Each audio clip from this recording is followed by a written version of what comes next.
Suzanne, you can go ahead with your opening statement.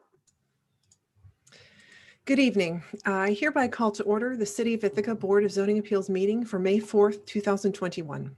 The board operates under the provisions of the Ithaca City Charter, Ithaca Zoning Ordinance, Ithaca Sign Ordinance, and the board's own rules of procedure. The board comprises 5 members nominated by the mayor and approved by Common Council. Board members present tonight are Stephen Henderson, Stephanie Egan-Engels, David Barkin, as well as Megan Wilson, Senior Planner and Secretary to the board. I am Suzanne Charles, Chairperson of the board. The Secretary to the board, Megan Wilson, will call each case in the order listed on the agenda. Appellants will then have a maximum of 5 minutes to present new material or highlight aspects of their appeal. Board members may question appellants on the areas requiring clarification. Full consideration of appeals requires a public hearing, deliberation, and then voting by the board. These actions occur only after the appellant has filed appropriate documents with the Zoning Division and Planning and Development Board. Public hearings include testimony from, quote, interested parties, unquote. The board considers interested parties, persons who live or work or own property within 750 feet of the property, or who are authorized representatives of recognized adjacent neighborhood civic groups, or who are elected city officials. Board members may question testifying interested parties on any areas requiring clarification. Persons who do not meet the board's interested party definition will not be heard, except that an interested party may designate an agent to speak in place of the interested party and on the interested party's behalf. Interested parties supporting an appeal will testify first, followed by interested parties in opposition. Comments from each interested party are limited to 3 minutes. Appellants will then be allowed to rebut the testimony of opposing interested parties or request adjournment to obtain evidence necessary for rebuttal. Appellants' comments must be limited to strict rebuttal of the issues raised by those opposed and will be limited to 5 minutes. A timer will sound at the end of each speaker's allotted time. While we do not adhere to strict rules of evidence, we do consider this a quasi-judicial proceeding, and we base our decisions on the official record. The official record consists of application materials filed with the Zoning Division, correspondence relating to cases received by the Zoning Division, the Planning and Development Board's own findings, and recommendations, if any, findings and recommendations, if any, and the record of tonight's meeting. A video recording is being made of this meeting. Therefore, it is essential anyone wanting to be heard speaks clearly so their comments are recorded and heard by everyone. Extraneous comments will not be considered by the board. We ask everyone to limit their comments to the zoning issues of each appeal and do not comment on matters beyond the board's jurisdiction. Following the appellant's rebuttal, the appeal hearing will be closed and the board will begin deliberation. The board is required to render a decision within 62 days of the public hearing's closure. Once the hearing is closed, no further testimony will be taken. It takes 3 votes to approve a motion to grant a variance or favorable interpretation. In the event of a tie vote, an appeal is denied. Tonight's online meeting format requires us to manage public comment differently, but the board still welcomes input from interested parties. Tonight's appeals are available for public review on the city website, and the meeting is being streamed live online via YouTube. Interested parties are welcome to address the board as part of this online meeting or may submit written comments to be read into the record during the public hearing. Megan, would you kindly call our first case? Appeal number 3184, 321 Taconic Boulevard. Appeal of Stream Collaborative on behalf of property owner Link Morse for an area variance from section 328, column 13, other side yard, column 1415, rear yard, and column 16, minimum building height of the zoning ordinance. The applicant proposes to construct a 3-story mixed-use building at the property located at 321 Taconic Boulevard. The building will contain 5 dwelling units, a large commercial space, and office. The site currently contains a vacant boat repair facility, and the proposed project will reuse the existing head house as part of the new structure. The existing structure is located close to the southern property line, and only 3.7 feet of the required 5-foot other side yard will be provided. In addition, the footprint of the building will be 4.92 feet from the rear property line, and the balconies of the 2nd and 3rd story units will project beyond the property and over the current boat slips. The West End Waterfront District regulations require a 10-foot rear yard for this property, but no rear yard will be provided. The proposed building will also be deficient in the minimum floor-to-floor height requirements.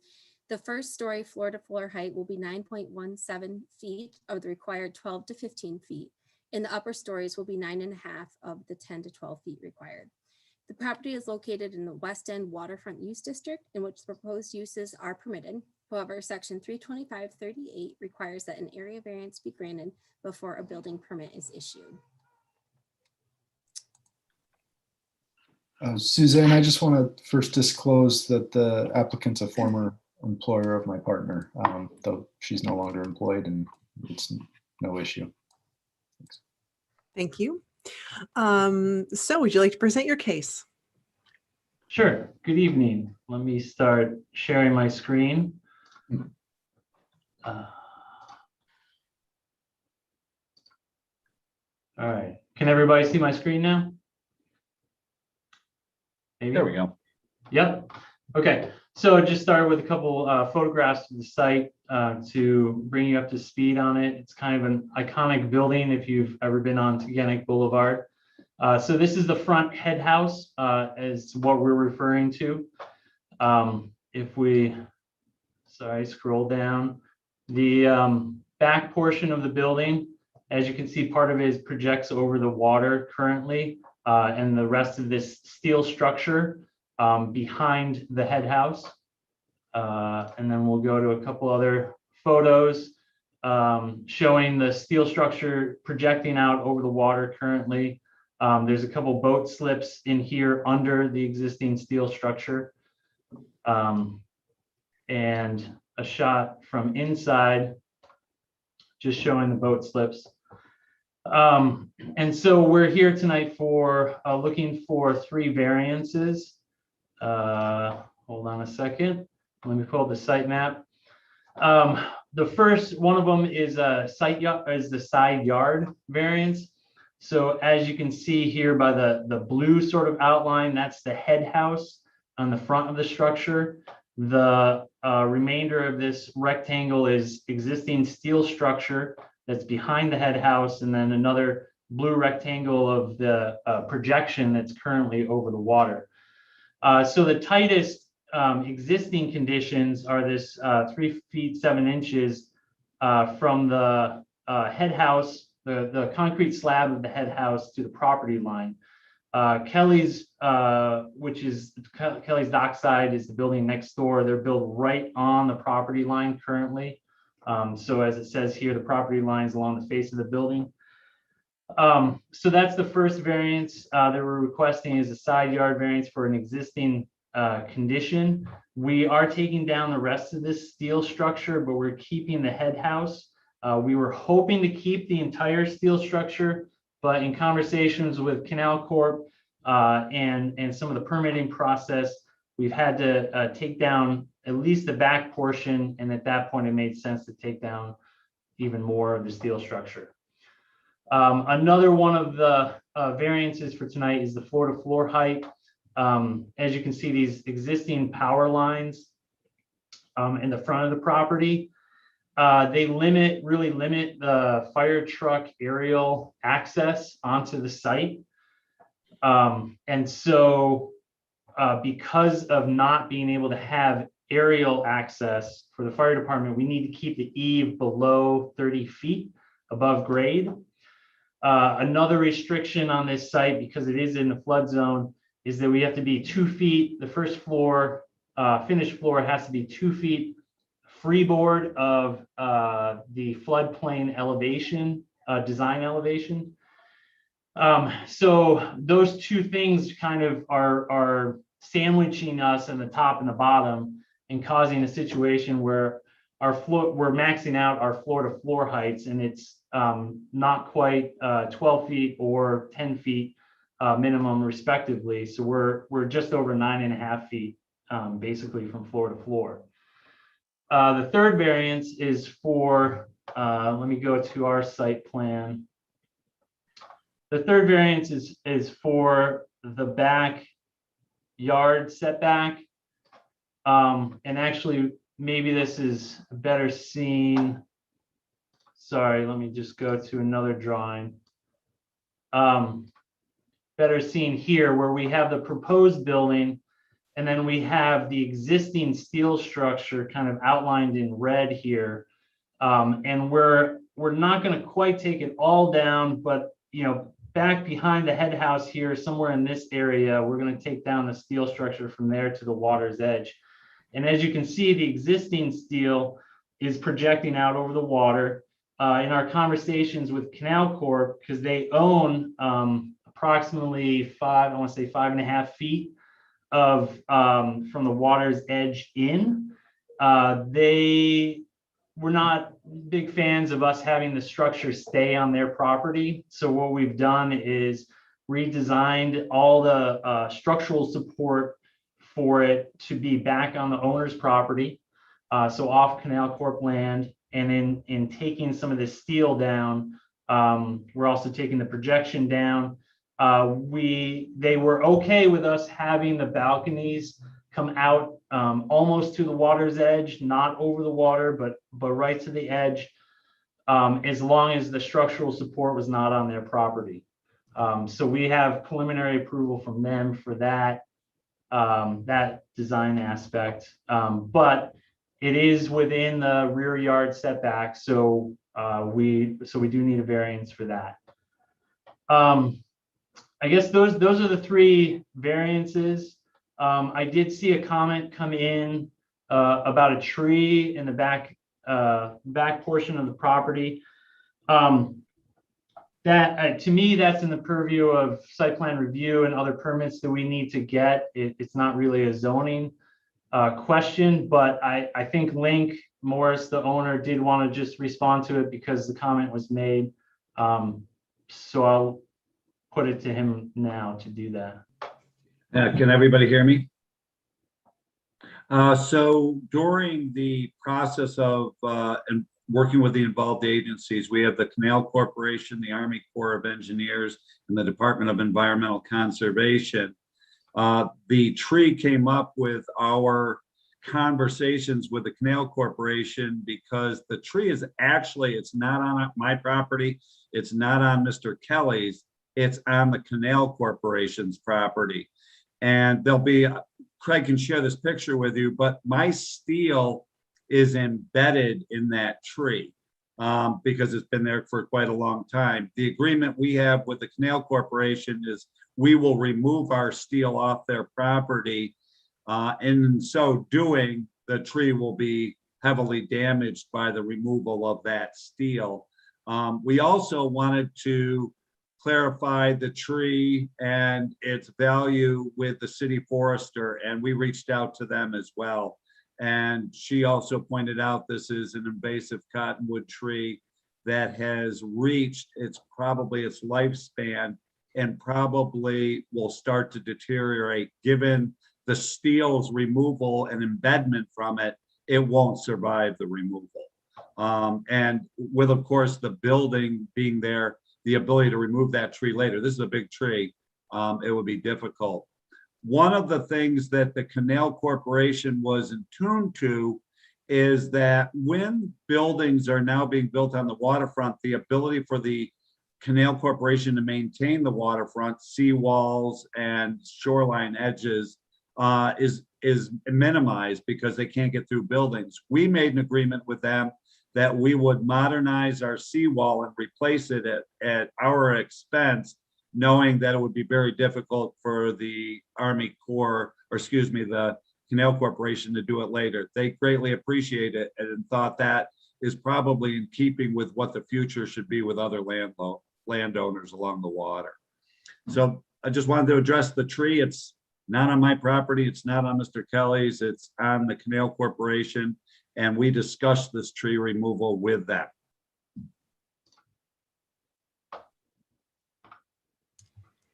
Okay, board members, do you have any questions for the presenters?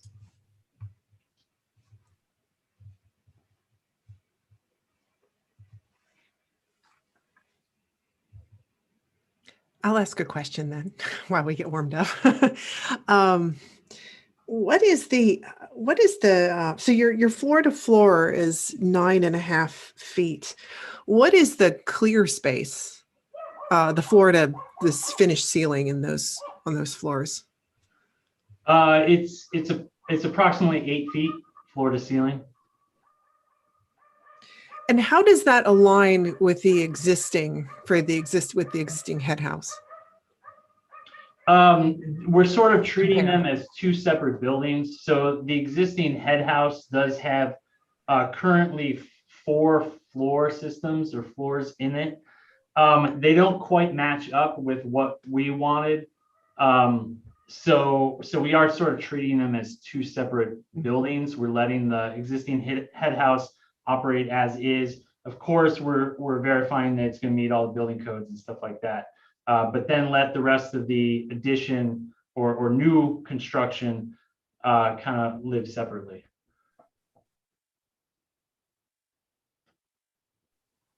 And I was hoping you could confirm, so the setbacks for that side, right? The only existing deficiency that you're getting the variance for is for the house that you're keeping in the front. You're not exacerbating it with the new structure in the rear. Right, correct. Thanks. Yep. And Megan, is the only reason I'm looking at a picture of it here, it's about, looks a couple inches from the next door building. The reason we're talking about this, Megan, is because it's an existing deficiency, but we're talking about it because of the application. That's correct. It is an existing deficiency, but there is not an existing variance for it on okay. record. So we are going to put that on as part of the record with this project. And part of the one of the pictures shows very small separation. Part of that's because Kelly's eaves actually project over the property line onto Link's property. And so that's what makes it so close together. And then I just also want to confirm that building material wise and building code wise, should your next door neighbor ever wish to build, that they could do so with, I mean, what type of rating and materials, would this infringe on that at all? No, no, variances go, and building code actually goes to the property line, essentially. So he would just have to follow the building code and zoning requirements, same way we are. So his proximity to the property line is what dictates like fire ratings for exterior sheeting and all that kind of stuff. It has nothing to do with the proximity to actually the building next door. Thank you. Yep.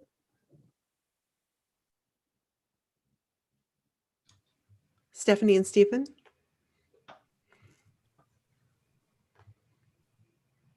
I don't feel like I have any questions. Yeah, I feel like that was one of the most thorough presentations we've seen. Great. Good job, Okay. Craig. So do we have any interested parties in opposition? Megan? We did receive a letter. I did forward it out to everyone, but I will read it again into the record. So I'm concerned about the variance appeal number 3184 at 321 Taconic Boulevard, Ithaca, New York. I'm the owner of Kelly's Dockside Cafe at 319 Taconic Boulevard, directly adjacent to the reference property. I've owned and operated this business since 1974. My concerns are: 1, will any of the requested variances cause any current or future restrictions on any development at or use of the property located at 321 Taconic Boulevard? 2, there is a large tree on the property line. This tree provides partial shade in the summer for the waterfront deck at Kelly's Dockside Cafe. Deck seating is an important feature of my business. It is my understanding that the tree may be considered common property of both the owner of 321 Taconic Boulevard and me, and neither owner can damage or destroy the tree without each other's consent. Will this tree be damaged or removed as part of the variance request? If it is, the damage or removal will have a decidedly negative impact on my business. Thank you for your consideration. I look forward to a fair and equitable decision. Best regards, Albert D. Kelly. And Megan, I just realized we should have done the supporting letters first. Are there any supporting letters? No, there are no letters Okay. in support of, or no one here to speak in support of. Mr. Kelly's letter was the only written comment we received, and we also do not have anyone signed up to speak. Okay. And Megan, is it true what we just discussed, that the tree is really outside of our decision making here? I would agree based on the survey map that Craig shared that it is outside the property lines of both the Mr. Kelly's property and Mr. Morse's property, and that my understanding, as I've learned in the past few days, is this is in fact owned by the Canal Corp, that strip of land, as Craig noted. So I did not verify that, but based on the information shared, I would see that's correct. I would also say that if it wasn't, it would be more of an issue of site plan review than related to the board's variance requests. Okay, so then we can close the hearing, right, and move on to our deliberations. And let me share two more things before Okay, go we, sorry, I always forget to do these with the public hearing. So this project was subject to review by Tompkins County Department of Planning and Sustainability, and they've reviewed the application materials for the variance and have had no comments or recommendations on the proposal. The Planning and Development Board's recommendation is that the planning board does not identify any negative long-term impacts and support this appeal for the following reasons. The unique and existing site constraints, such as the New York State DOT right-of-way and overhead power lines, make compliance difficult. Retention of the existing building is a positive and character defining feature of the project. Requirements for aerial access for fire trucks dictate the proposed building in floor-to-floor heights, and the board supports appropriate waterfront development, including new housing. And I'll also note that this was variance together as part of the site plan review is a type 1 action under the city's environmental quality review ordinance in the state environmental quality review act, for which the planning and development board, acting as lead agency, made a negative determination of environmental significance on April 27th, 2021.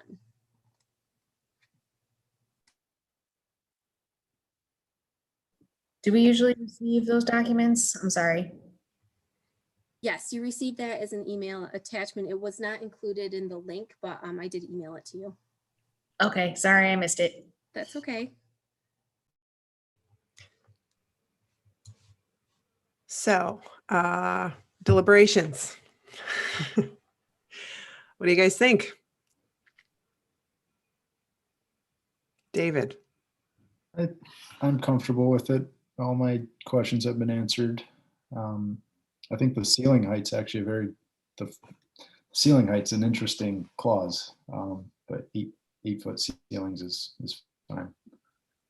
Yeah, well, no, I mean, I guess that's their issue to deal with. I'm sure something a little bit more of an 8-foot ceiling would be ideal on their end if it was, but they're sandwiched in between 2 feet and 30 feet, right? It still exceeds the minimum that's required, so. Yeah. Stephen? Well, it exceeds the minimum required for a ceiling height. Stephanie, right, to the building permit, but the variance, yeah, here is necessary. Yeah, I think it's a good redevelopment of a not in use facility. So I think it's great. Okay, so. I'm comfortable making a motion. Okay, go ahead, David.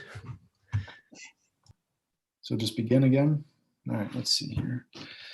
I hereby move to make a motion for appeal number 3184, the applicant Stream Collaborative, on behalf of the property owner, Link Morse. The address is 321 Teganic Boulevard.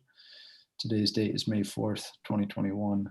The factors included in our deliberation, whether an undesirable change would be produced in the character of the neighborhood or detriment to nearby properties. I vote a no.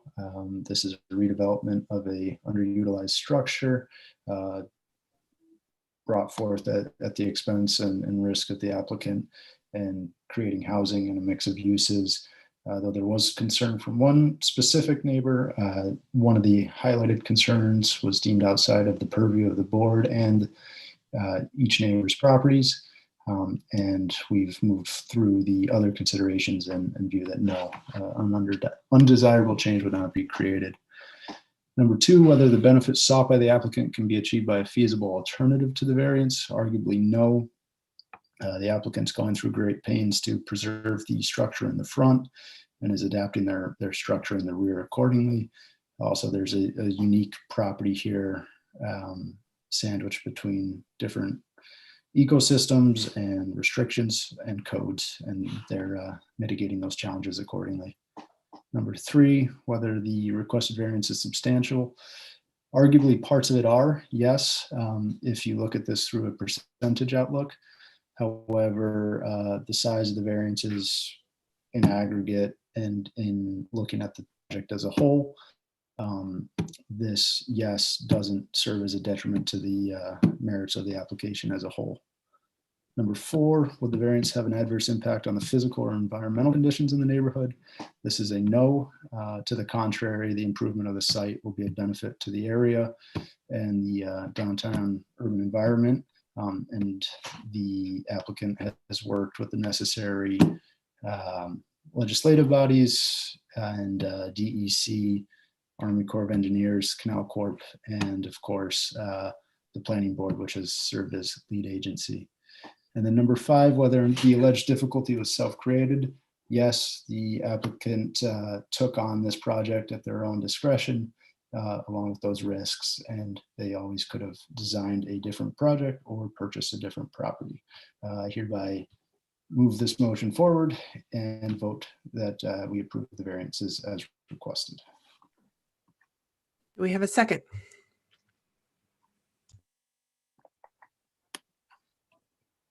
Stephanie seconded. Sorry, muted, sorry. Sorry. Megan, can you poll the members? Mr. Barkin, Yes. Mr. Henderson, Yes.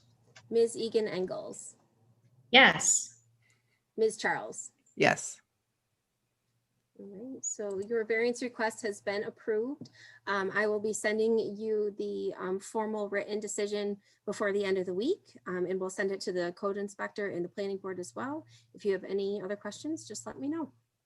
Great. Thank you, Thank you board. very much. Megan. Appreciate it. Thanks, good luck. Thank you. Thank you. Thank you.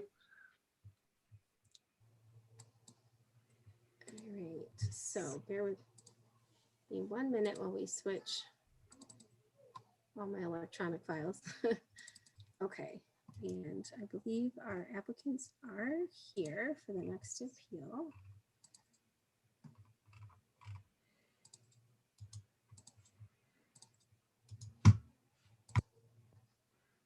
Okay.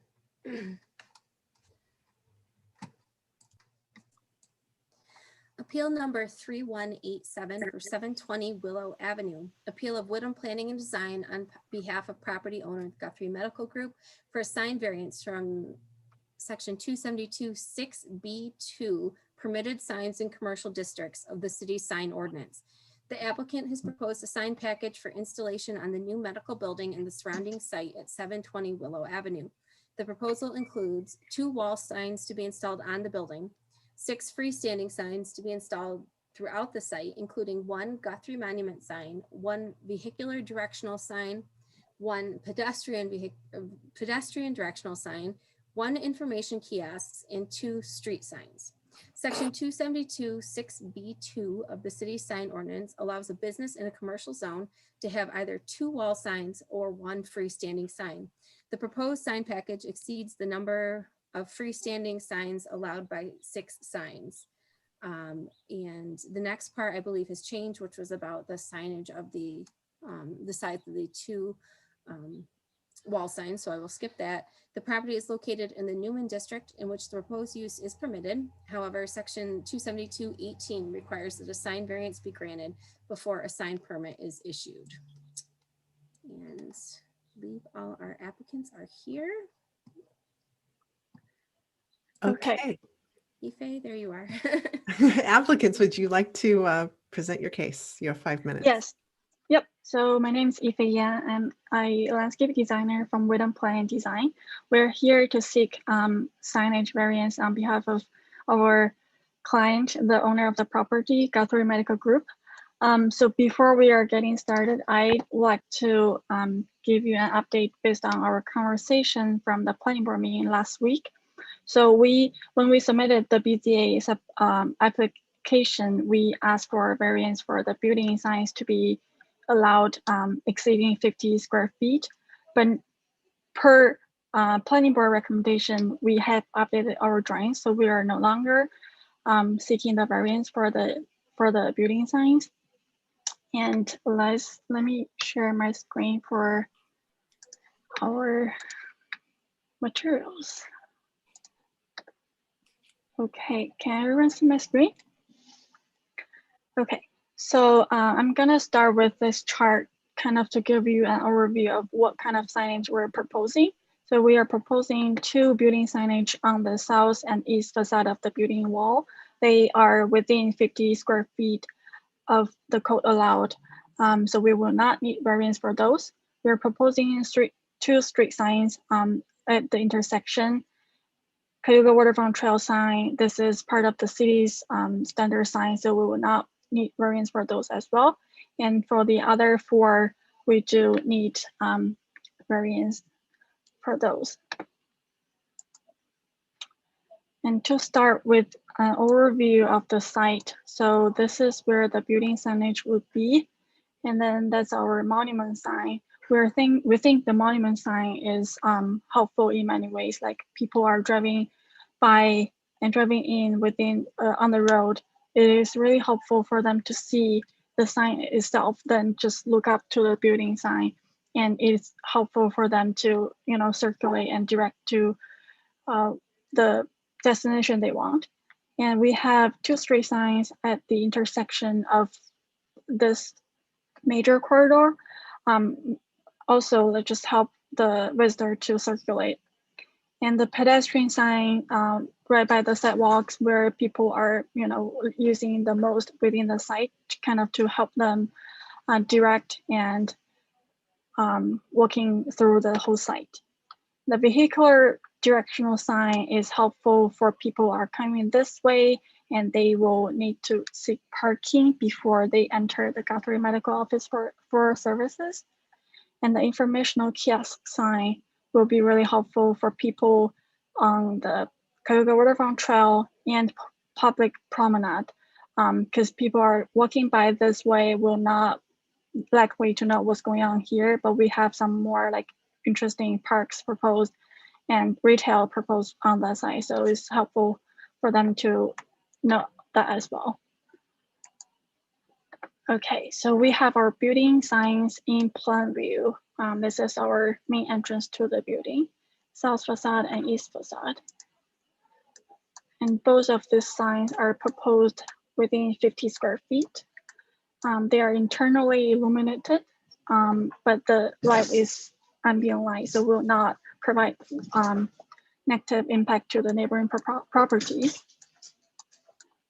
And this is an image of illustrating how it's gonna look like during the night. And we will not have any signage to the west and north facade of the building. Again, we have our map just for reference. A few zoom ins to the locations we're proposing the signs. So this is where we have the building on the site and our monument sign and street signs and Cayuga Waterfront Trail sign. So all of these signs are proposed by code. We're 18 inches away from the public right of way, so we will not need variance for those. Vehicular and informational, street sign, pedestrian. So in this sheet, we're presenting you a kind of a color scheme of the signage it's gonna look like. So the first row will be the primary color for the whole package, and the rest is just to assist for like different point of interest and symbols. Okay, so this is an overview of the signage we're seeking for variance for. Our monument sign, they are concrete based with the stone veneer to match the columns for the buildings. And they are illuminated with the LED strip on the inside of the supporting foundation. And all of the signs are in human scale, which we think is really helpful for people for pedestrian and vehicular to get to know the site and get to know where they need to go. Like, for example, where they need to park and we need to go.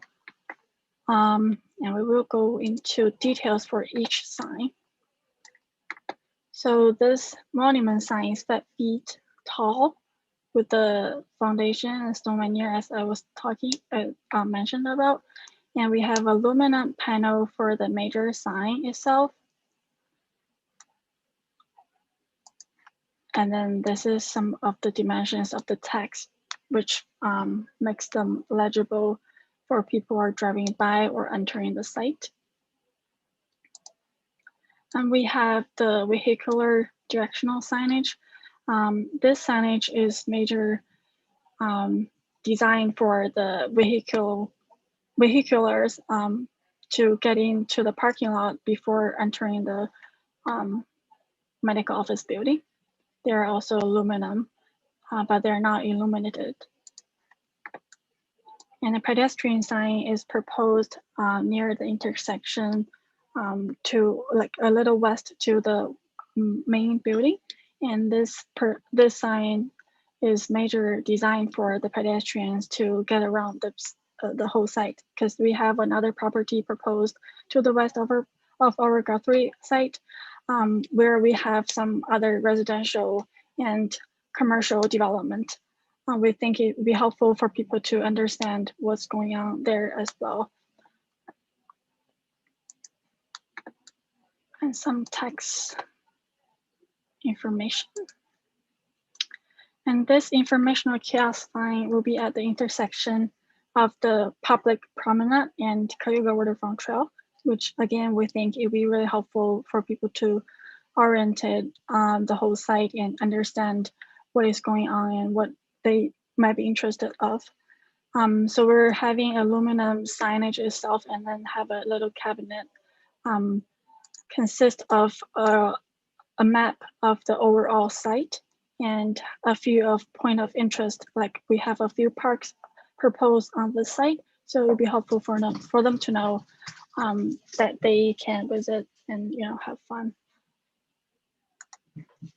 And the street signs. The street signs are proposed at the intersection of the street and the parking lot and the waterfront trail. So these signs are more directional for them to know what major destination they might need to visit. And some renderings. I'm not sure the zoning board has seen this, but we thought it would be helpful to understand the whole site and the concept. So there's our building and our reading signs on east and south facade, and our Guthrie monument sign by the main pathway, and our street signs right on the curb of the turning radius. And our Cayuga Waterfront Trail sign will be on the other side of the trail itself. And this is a bird view of the whole site, where we will have the vehicular directional sign here by this entrance, so people can pull into the parking lot directly from the site. And then the informational kiosk sign will be right here, like right in between the trail itself and the public promenade. And the pedestrian signage itself will be right here, kind of in the center of the site, where you don't have many other signs to help you understand what's going on. And that's it for our presentation. Thank you. So do we have any questions from the board? Yeah, I have one. So what is it, the monument sign and then the directional signage is entirely for Guthrie, but the other signage is for the greater project overall in that area. Is that correct? Correct. Yes. So you see we have a different color code for this, because this one is serving for the whole site, including City Harbor and Guthrie, but the others are more for Guthrie itself. I have a question. So the vehicular directional signage that we're looking at here, it's this primary care, surgery center, walk-in care, specialty eye care. Are there different entrances to the building that's directing someone to, or does everybody for those four things go through the front door of the building? They will be from the same entrance. But I think this in this one, this is what they have currently for all the other campus, for the other Guthrie campus, just to kind of provide a general information what kind of service we're providing in here, so they know. But if you need to know the detailed information of where for example, the eye care would be, you have to go into the building itself to find out. So instead of that vehicular directional signage, could that just be achieved by adding, I mean, it seems like the primary care, surgery center, walk-in care is on the primary identity signage above. Are those two signs really duplicating the same information? They could provide different information, but as of right now, we have the temporary, but it just kind of to provide what services the Guthrie is currently providing. But what detailed text they will have can be changed. That's what I'm saying. Yeah. I guess then. Oh, I just wanted finishing up that one last thing. I just wanted to say that it seems then that the vehicular directional signage isn't really directional signage. It's more advertisement for what's going on inside the building. Right? Correct. And also to let the visitors know that this is Guthrie and you can park here. Like, it's more serving for the parking lot before they go to the building. Okay, thank you. Can I add something? Scott Whittam, Planning and Design, and also I'm joined by by the other Scott. Scott, you want to introduce yourself as well, the architect for the building? Sure. Scott Hemingway with HBT Architects. We're the architects for the Guthrie building, medical office building. Just in terms of that signage, one of the ideas behind it, and this, as Ife has said, is replicated with other Guthrie facilities. And in their studies, it's a matter of reassurance as much as anything. When people arrive at a medical facility, they're often nervous. They often want to make sure where they are, and to see that this is the walk-in care or this is the surgery center, it's here, I can park. And so that replication they've found, and Scott, I know you've done other Guthries, you might want to address this a little bit. It does seem sort of clear and obvious, but it helps when one is a patient and arrives at a medical facility. Yeah, just to reinforce what Scott's saying, in medical, we find that we do a fair amount of medical work, our practice, and with Guthrie, and we've done several projects with them, wayfinding is critical in medical, because generally the population that's coming to utilize the facility is potentially nervous. Maybe they haven't been here before, whatever. Might be a senior citizen arriving alone or whatever. And so signage is critical. I always say you can never have enough, but at the same time, you don't want to confuse people. So you want to keep it succinct and straightforward, but you want to have it in enough locations where if they say they miss that first vehicular entrance, that they then get caught by the larger monument sign farther down, to make sure that we get them into the parking field where they need to be to then get into the building.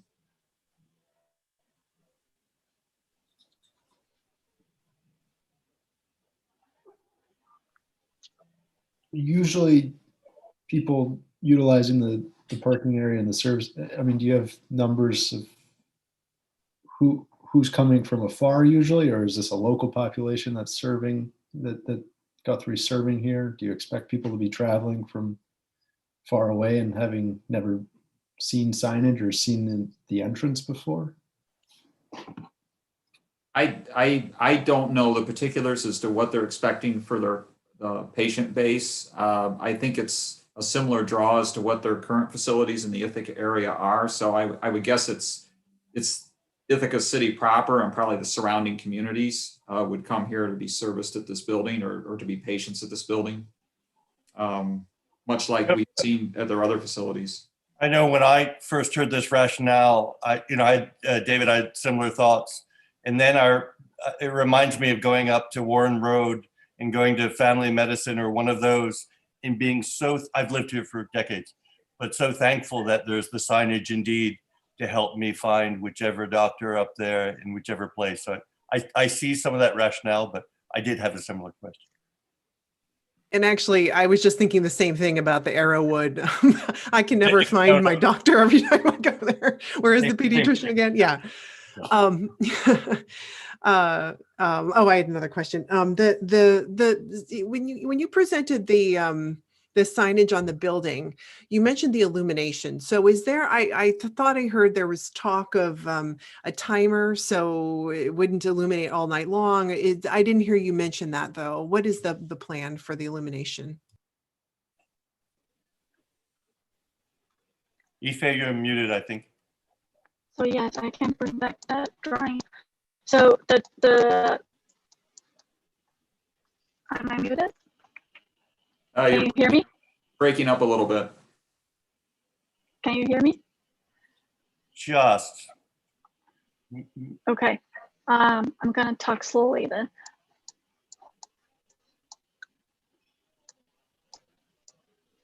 We're still not. So the building sign itself is internally illuminated, but it will be on the.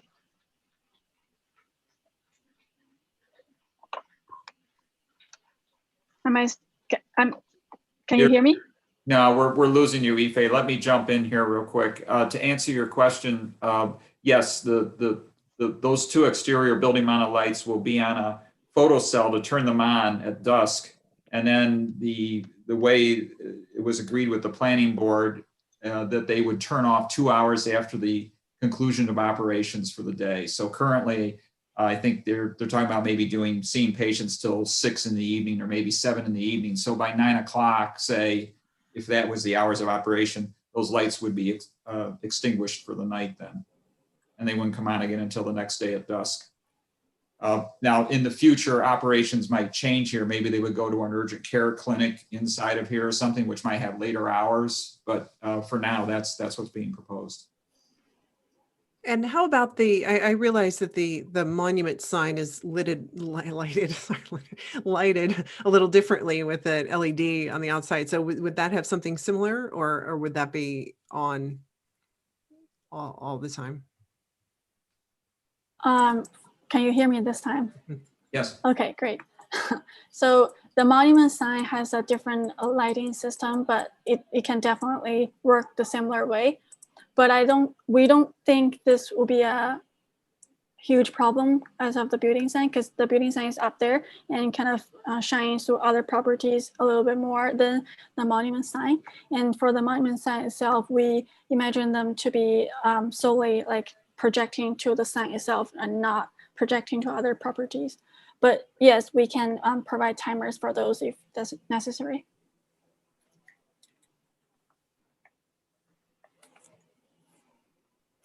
And the monument sign it's really just one band of light, correct? It's not an illuminated sign. Yeah. Yep. Hi, I had a question just to get oriented a little bit better on the site. There's just been a lot of development down there. I haven't necessarily, visited because of the construction. Could just to get a better sense of the plan again and how the building sits, so I can understand. I'm thinking also about the ones that we were just talking about that are going to be on timers. I just wanted to get a better sense of the approach and where Route 13 is. So if you could just reorient me, I'm sorry.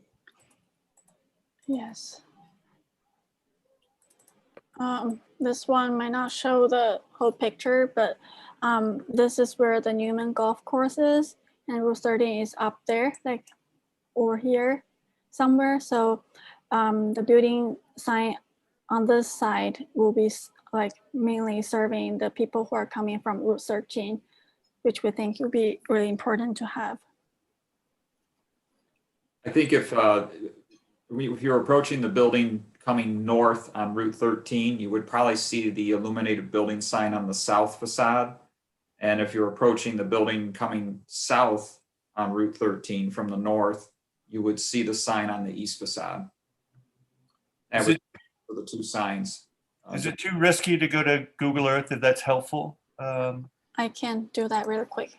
In our packet, we have, I think a way of seeing its orientation in a way is by looking at the map that was provided to locate the neighbors. Is you can use as a site plan. That's in our packet. Yeah. It's not great, but you can see the angle of 13 as it comes in towards the site, and Willow. Willow is not quite perpendicular to 13 in North Meadow right there, but almost. But just to confirm, you're no longer going beyond what you're allowed by right for size of your signage.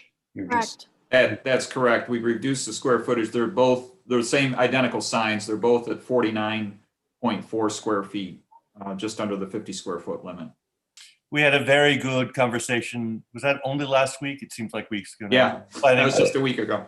With the planning board, who is very familiar with the site, this having gone through site plan review, and they made that suggestion, and that was helpful.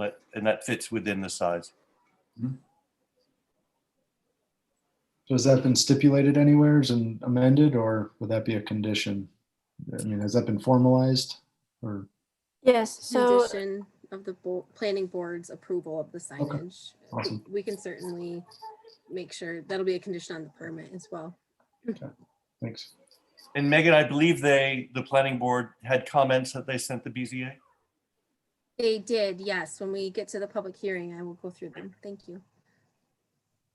Suzanne, thank you for reminding me about the neighborhood notification map. That was helpful. Thank you. It is kind of helpful, right? I'm glad. I never know, so I'm glad that was useful. Any other questions? Are we ready for discussion, or? I think next, Megan, are there anybody speaking in favor of the variance? No, we have not received any written comments in support, and we don't have anyone signed up to speak in support, and the same for in opposition. We don't have any written comments in opposition or anyone signed up to speak in opposition. Okay, then let's close the. Oh, do go. have- Oh no, sir! One of these days I'm going to remember this. okay. Yes, go ahead, Megan. Okay, so this project was also subject to review by Tompkins County, and the Tompkins County Department of Planning and Sustainability reviewed the application materials for the variance and had no comments or recommendations on the proposal. The variance request was also a component of an action for site plan review in which the planning board was lead agency, and they did make a determination of environmental significance in May 2020. The planning board's recommendation on this specific variance request is as follows. The board does not identify any long-term planning issues with this proposal and supports the appeal with the conditions below. The planning board has reviewed the proposed signage for conformance with the waterfront design guidelines and found the following. The board has asked for changes to the signage, see conditions below, which bring it into higher conformance with the design guidelines. The signage is attractive and high quality. The amount and type of signage is appropriate to a medical office, which requires enhanced wayfinding to orient and guide medical clients. The site includes or is adjacent to amenities that will attract the public, including the Cuga Waterfront Trail, the Waterfront Promenade, the kayak launch, and shared parking, as well as future housing and commercial, which will require additional wayfinding and instructional signage. Now, therefore, be it resolved that the planning board grants approval to the proposed signage subject to the following conditions. 1, submission to planning board staff for approval of the revised wall sign on the east facade, such the sign is simplified to include only the word Guthrie in the logo, and it was reduced in size to be smaller than or equivalent to the allowed size in the Newman district. And submission to planning staff for approval of the revised wall sign on the south facade, such that the sign is reduced in size to be closer to the allowed size in the Newman district. 3, illuminated signage will be controlled by a timer that will be shut off within 2 hours of the end of regular business hours at the facility. 4, the applicant is to submit documentation that foot candles of illuminated signs will be below ambient levels. And 5, approval from the Board of Zoning Appeals for the required variances. And those are all the additional comments. Thank you, Megan. I will try and remember. Fine. That's what I'm here for. So let's close the public hearing and begin our deliberations. So what are you thinking, board members?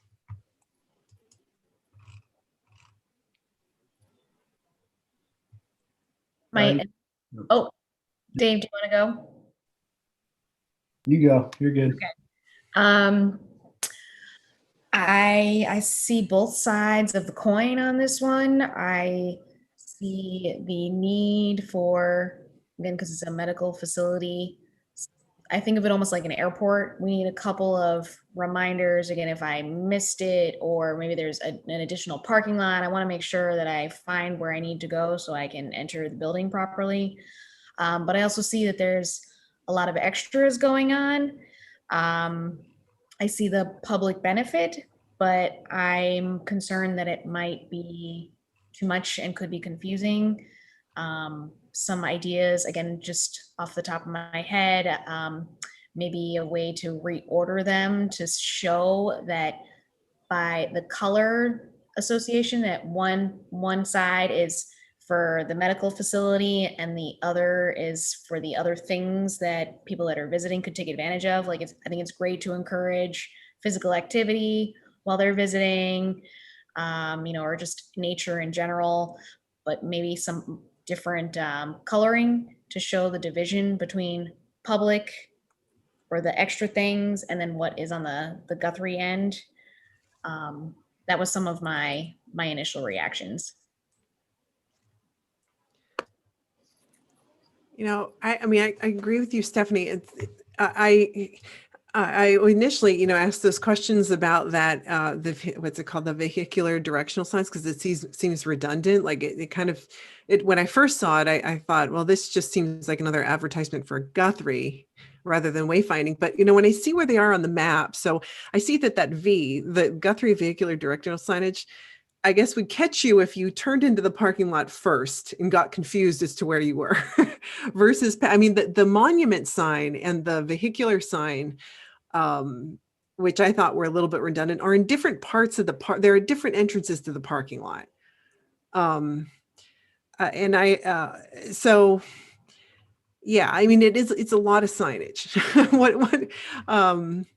The ones that the pedestrian directional signage, I see as being really pretty informative. Those are the ones that tell you where to go. I mean, that is legitimate wayfinding. The street signage, I don't know. I mean, what are others of you thinking about this? Could the applicant pull the signs back up onto their screen, please? Yep.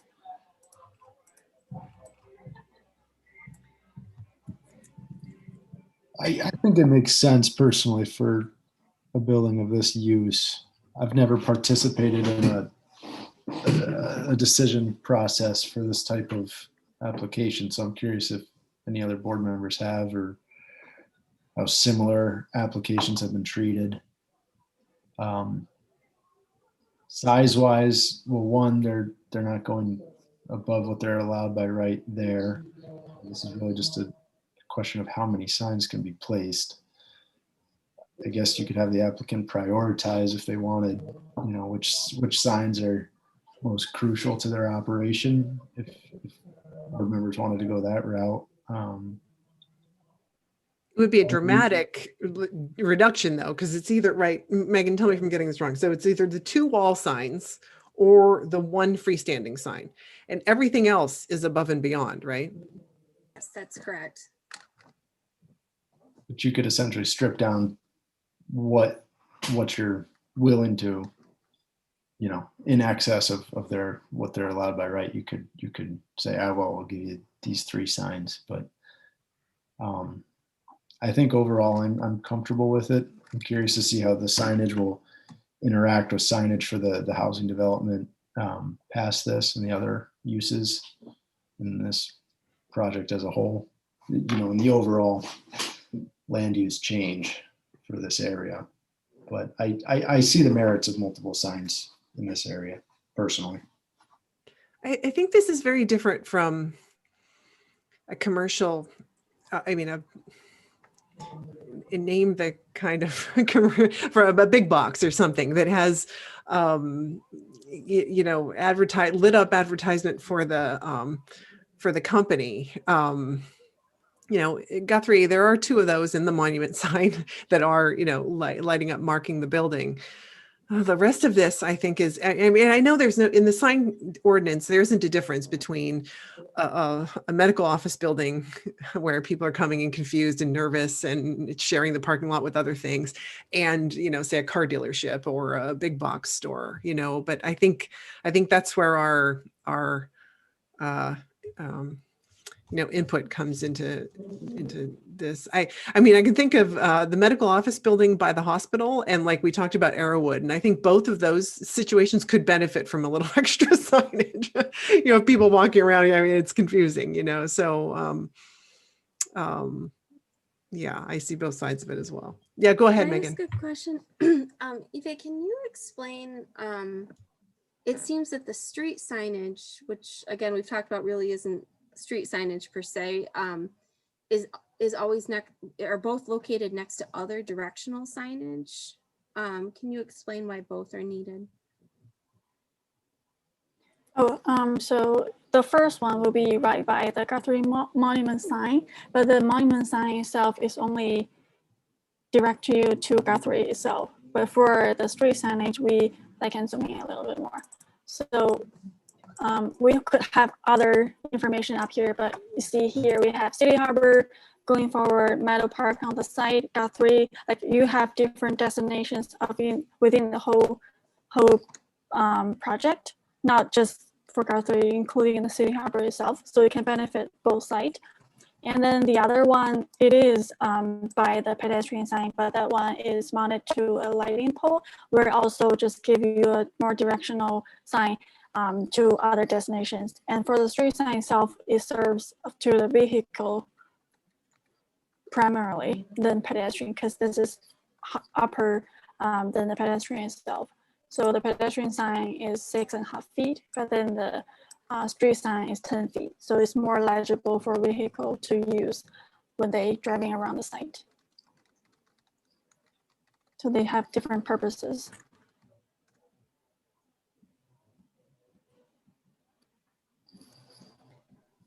So just to kind of, one thing that we talked about as this was developed, it's referred to as street signage, but it's not actually street signage because it is referring to other parts of the development and such. If it were actual like names towards internal roads on the site, that wouldn't be considered a sign subject to the variance or the sign permit, just to give you a little bit of background on why this is here. It's, it's not, so if we look at that street where it says street signage number 5, that says Meadow Park, City Harbor, and Guthrie. So it's not really street signage, right? It's directing you to different parts of the site. It's not calling out street names. And then the one Correct. above. As of right now. Yeah. Go ahead. No, please go ahead. Yeah, so as of right now, we just have destinations for the whole site, but we will add the street names once we have those, because we haven't have any street name proposed for the whole site. Like we don't know what the street is gonna call, just the one right in front of Guthrie Medical Office Building. So once we have those, we'll add it to here, but that will not require a variance. Correct, Megan?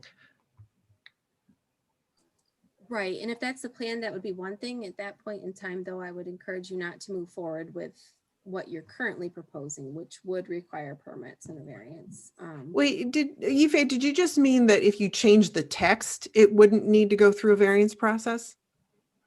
No, I mean, this is it's two different things, because this one is more for destination Okay. directions, and then street signs will be a different thing, because that one falls a different category where we don't Well, need variance for. If you're proposing to install street signs in addition to these, I think the board definitely needs to know that, because that is, while that's not subject to a permit and a variance, if it's a true street sign, it's certainly additional signage that the board should consider as part of this request. You know, we could, if you were to turn that into a street sign, then we could, it might, a true street sign that would not require a variance, correct, Megan? Right, if it meets the requirements for street signs that our engineering division lays out, which is very much similar to what they are proposing. Okay, so if you did that, then board members, we could eliminate the street signage of the 8 or the 6, right? I'm forgetting now, the total number of signs, if that would make approving this more palatable to the board. You know, we could eliminate 5 there. That would mean the 2 on the building. I mean, it's still a lot of signs, but that would be the 2 on the building, the monument sign, that's M, the pedestrian directional signage, and well, the information kiosk isn't part of this, and then the vehicular directional signage. I mean, that's So- less poles as part of this stuff in the ground as part of this package. So 5 instead of 6. One will be 4 if we don't have any street signs. But the reason we're proposing the street sign itself, just because when people are turning in from that entrance near Guthrie, they don't see anything indicating what's going on further back. So you will only see like Guthrie is right here, but you don't know what's going on there, like further in the City Harbor property. So this one kind of give you an idea, like City Harbor might have a restaurant proposed, for example. It will be really beneficial to them if we have this type of directional sign to them. So then it wouldn't say like also to the Willow public. Street or XYZ Street. It would say it'd be directing you towards the restaurant and towards other things. So it's a directional sign and not street signage, right? Correct. As of right now, we don't think we're gonna need to propose for street signs, but no. But it really depends on like your comments, like whether we should propose anything for the street or just for the destinations. I guess at this point, I would also encourage the board that this is approving signage on one property for a different property, which is not, so we might want to have them come back when we have the full sign package for what City Harbor is proposing, and consider that then. I mean, if you want to consider the Guthrie sign as part of this, but I think, I mean, it's a little challenging when you have the 2 properties that are together, but they're separate tax parcels, which does have implications on what signs can be on which site. We typically don't allow one business to have a sign on another business's site under the sign ordinance. So what I would say is, well, I'm not entirely saying you can't do that. It might be helpful if this is going to advertise for, say, the restaurant at City Harbor or something else at City Harbor, you might want to consider that in light of whatever signage they're proposing, because this will not be the only signage for that portion of this development as well. So for the project, if I might break in, I think the clarity is not tremendously clear about the street signage. The building of a new neighborhood with Guthrie and City Harbor and the parks. The idea behind these was to make wayfinding, in the neighborhood. But I think we'd be, and correct me if I'm wrong in this, Scott and Ife, I think we'd be fine about the removal of that and coming back at some point when City Harbor is developed with clarity. Is it a street name? Is it a restaurant name? or is it wayfinding for the neighborhood? So it does straddle oddly between a thing and a street right now. The idea was to help make a neighborhood, but let's make the neighborhood first and then wayfind around it maybe. And if I'm out of line, correct me, Ife and Scott, because I'm thinking live. I think, yeah, you're right. We can definitely come back if that's what the board prefers, because this one does kind of referring back to City Harbor and City Harbor altogether. And it makes sense that we propose this type of signage then. Would that apply? So we're talking about the street signage, number 5. Would that then also apply to the pedestrian directional signage? Which is kind of a similar thing. It's just at the pedestrian level, right? Yes, but the pedestrian one, I mean, it is similar in ways as the street signage, but it kind of, I don't know, like for people who are coming from City Harbor, it is important for them to know that Guthrie is here, and you have Cocoa River Trail over there, like, because this is a double-sided signage. It's not, you know, only serving for people coming from Guthrie to City Harbor.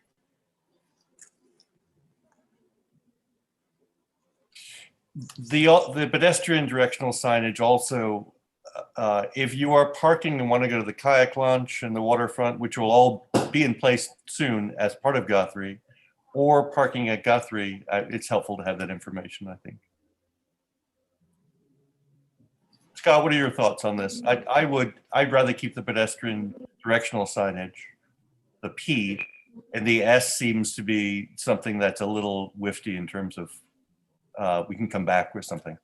Yeah, I would agree with that. I think the, you know, Guthrie's looking, this application in my mind was to identify what Guthrie needed for wayfinding and signage requirements. And I think we were trying to contextualize, well, there's other things going on this site. So we were trying to hint at how was wayfinding going to happen for all of these different entities on this site? Because we have housing, we have possibly a restaurant, we have other amenities besides a medical office building. So there's a lot going on here. And so the signage needs to be integrated, but at the same time, I could see breaking those components out for now because there's some unknowns with the other uses on the site. Dan, can I jump in one more time? I'm sorry, I don't mean to. I think the other thing I just want to say is when we were talking about the street signage, I don't mean to imply at all that you should absolutely change that to street signage. I just wonder if once you're coming up with, as Scott just mentioned, the kind of the plan for wayfinding for the other portions of the site all at once, if maybe that a different spot might be better, or a different text on the sign that might influence how much the board is currently willing to look at for the Guthrie only pieces of it right now. But please don't interpret my comments to mean you have to develop internal roadways or anything like that if that's not the plan. It seemed like the board might want to look at those cross-site signage together as a package. Of the 5 signs shown, can the applicant just list in importance what they feel is most crucial to their project at this time, regardless, you know, absent their neighbors' plans and their eventual need for signage? Ife, do you want to Sure. go? Yeah. We feel like the monument sign and the vehicular sign are equally important just because they serve different entrance. And then next one would be the informational kiosk sign, because this one doesn't really just serve Guthrie. It serves the public promenade, Cocoa River Farm Trail, just serve the whole neighborhood, and you know it's more than just Guthrie. And then the next one will be pedestrian directional signage, just because it's kind of right in the middle of the site, and you don't have any signage around you, so you don't know what's going on, where to go. Like we have some recreational swings, benches proposed to the south of our site. Like if you are in the middle of the site, you don't know that. So that would be helpful to kind of give you some direction, like where some other parks or interesting things going on. And And the last would be the street sign. and that's part of this project, prior to the. Yeah. And is the idea, I know that the text, some of this text might be placeholders, but on those two pedestrian directional signs, it has City Harbor, Guthrie employee parking, public parking, the restaurant parking. I mean, like that is a little confusing. I mean, otherwise, without signs, I'm not sure how anybody would know where these different parking lots are. But is that the actual, that's the actual text that you're planning to have on the signs? That's our initial thoughts, but we still need to hear back, like we still need to discuss with the client team and see exactly what they want. But as of right now, it is really helpful to identify where the parking is. As we were saying, like we have so many different parkings for so many different audience. So it's important to know that. Yes, I understand And that. If here- that sign turned into turned into like the restaurant, more advertising than wayfinding, I guess I wouldn't be too crazy about that. Megan, I know the sign is kind of up for, to be determined in a way, right? Or can we be more specific about that? Well, you can be more specific because, you are evaluating the number of signs above and beyond for the business. And again, also signs off site for another business. So you could require that it only be directional in terms of where people should park for now. And then if they do add street names at the top as shown in orange, that you could allow that. But if you wanted to keep it restricted to directional parking or directional information for the Guthrie side of it, you could request that. That was kind of what I was trying to get out earlier. I see both sides of the coin. I appreciate the offer. I think that it might be of detriment. I just think that there's a lot of signage and a lot going on. And some of the text, just from my experience, I know based on a previous sign, hypothetically, that I am at the Guthrie campus. I don't necessarily need the parking sign to say Guthrie again. It could say employee parking, end of story. Public parking, end of story. Keeping it much more simplified, I think, would also be beneficial. Again, I just think that there's a lot. I don't mind the added things, like to show where the bus stop is, or someone might be getting dropped off and they might need to take the bus back, or vice versa. So I like those types of things, again, to find the public access things that require people to enter into the campus, I think is helpful. The only other question or concern that I had, I don't mind the vehicle directional sign. I just wonder if it's too soon from the corner. Like maybe the next kind of parking strip in, it just seems a little close to when somebody turns in. I don't think that they're quite ready to turn in, that maybe they need a reminder a little bit later. There's like the kiosk, the vehicle sign. There was one other thing. The trail signage. Yeah. It just seems like a lot. And then even in the, yeah, I guess that's where I'm at the moment. Well, board members, how would you like to move forward? One option is to move forward with the two building signs, the monument sign, the pedestrian directional signage. The informational kiosk is really outside of our purview, right, Megan? Because that's... It is on the property. Okay. Technically, so I did include it, but you're right. It's very different. It's not, the only reason I ended up including it in the variance request as opposed to public signage is it does, I believe, Ife, correct me if I'm wrong, it does identify like some advertising with like, here's the restaurant, here's Guthrie and that kind of thing. Yeah, some But I mean, park. it certainly is broader than the others, I would say. Okay. And it's another piece of signage on the site. So looking at it all together makes sense. But so that one, the text is too small now from your side, but I think it says vehicular directional signage, right? That one. And to leave the street signage out of it for now. And then I mean, this is one idea, eliminate that for now or eliminate that now. And then the pedestrian directional signage, if we wanted, could specify that, how do you want to put it? That it's directing to aspects on the Guthrie site, the parking and aspects on the site, not off of it. What do you guys think about that proposal?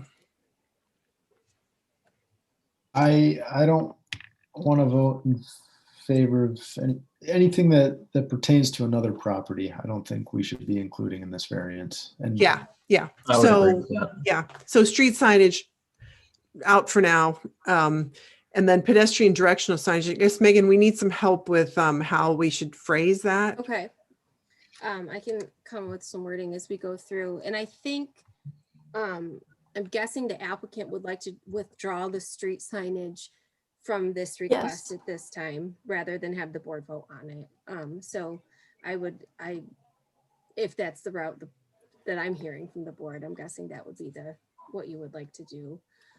And then I would be happy, Ife, to work with you on how we would go about bringing back a package that talks about this cross throughout the entire development, this signage that to help wayfinding throughout the entire site. But when that's ready.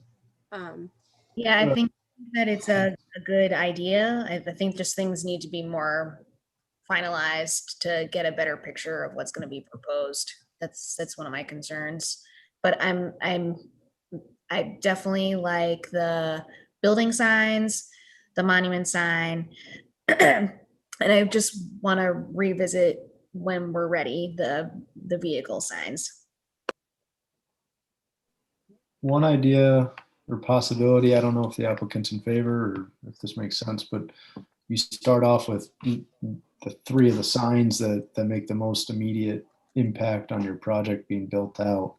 And then you come back once there's a built site that members can walk or visualize, and you might not, you might have a need then that you realize that you need a sign that you hadn't included on this variance, or you want added signage down the road, or you don't need as many signs as you thought. I know that you've built multiple centers here already, and this is part of the course, but David, that could, I don't know.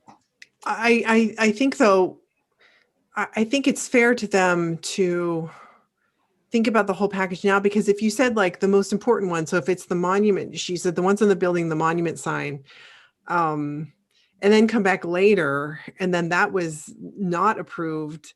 Well, I guess it's, as designers, they're thinking about the whole thing. So, I mean, I'd be inclined to look at the whole thing except for what's the street signage.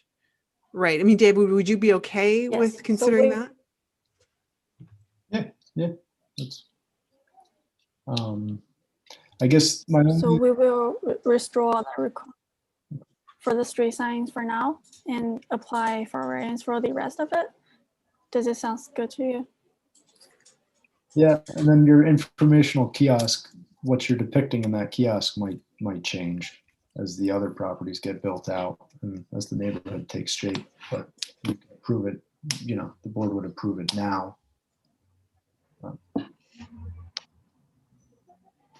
I'm just working on some condition language. I just want to, so Thank you, I understand that pedestrian directional signage P, the board is open to, provided that it be limited to wayfinding for pedestrian travel and parking for the Guthrie site only. Now the informational kiosk, is there any limitations on that? We did note before that I think it did have some, or the only one we're gonna limit is P. I'm okay with the kiosk. I don't have any issues with that one. My issue is just the placement of the vehicle directional sign. I just think it's too soon. Again, I think it's too close to that corner when you turn in. I wonder if one post or parking section where there's like that little edge, if it makes more sense. Faye, can you go to the site plan with the locations of the sign? Stephanie, I kind of get it where it is though. I mean, see, it's the V down at the bottom there. I guess it's like doing, to me, it's kind of doing the same thing as the monument sign. And that, I mean, it has like the same, pretty much the same information on it, just in different scale font, right? I think it's catching people so that when they turn in there, they see it immediately and know that they're in the right place. You know, Stephanie, you're saying you would like it placed farther in? I think just a little bit more. I don't know. I'm trying to wrap my head around it. Like see, I'm like pointing at my screen. Right in that corner, how it like goes out a little bit towards the first parking spot on the right. Like, yeah, more towards there, or literally on that little edge for the next side of the lot. If you keep going along the parking lot strip there. Well, can I ask the designers this? I mean, like, so this is the first time I think we're designing wayfinding for a medical office building. You know, I mean, I'm not sure exactly. I mean, why did you want it there? I mean, like, is someone in a car supposed to see that before they turn and say like, oh, that's where I turn? Yeah, Because exactly. if that's the case, go ahead. Exactly. Like, so people are driving down Willow Ave, they will need to know when they can turn. Like, if we push it back here, it may not be clear to them, like where to turn. So at this intersection right here, like people are driving by, they will see it right away. Like, this is Guthrie, we can park here.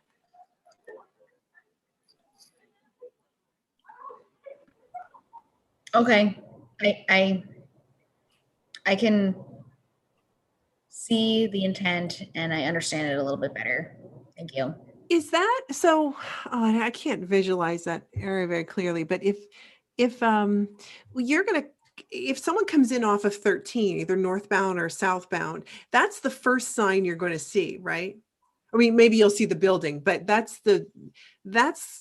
I mean, people are going to see like, oh, well, you know, the eye surgery thing or whatever, and turn right in there and get into the parking lot. Or if they miss it, they have another chance at the monument sign, and then they're going to start to see the building at that point, right? That's exactly it. So at this scale, I mean, you're on Route 13, you're on Meadow Street, you see the building that says Guthrie, you go, okay, it's in there. And then you get to here and you see that for the lot. The chance is you'll miss that and you hit it again at the monument sign, but that's the rationale of the placement of those.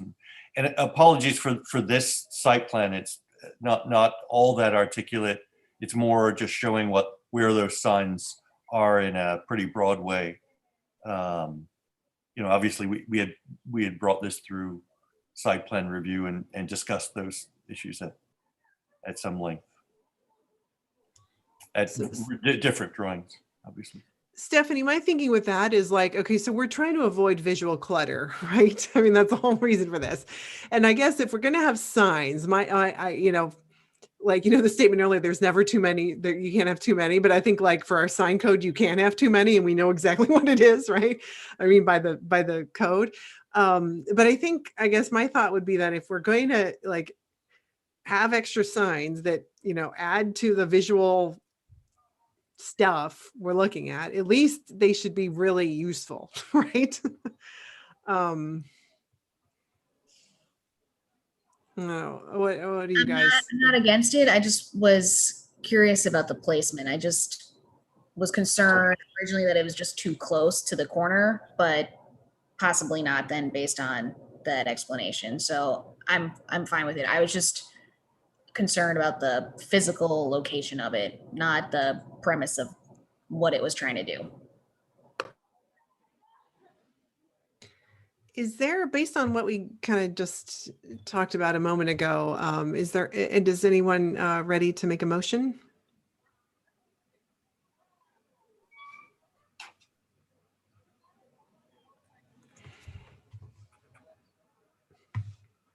Going once? I What would could, the motion be at this point? I mean, what if we settled on that the board members are comfortable with here?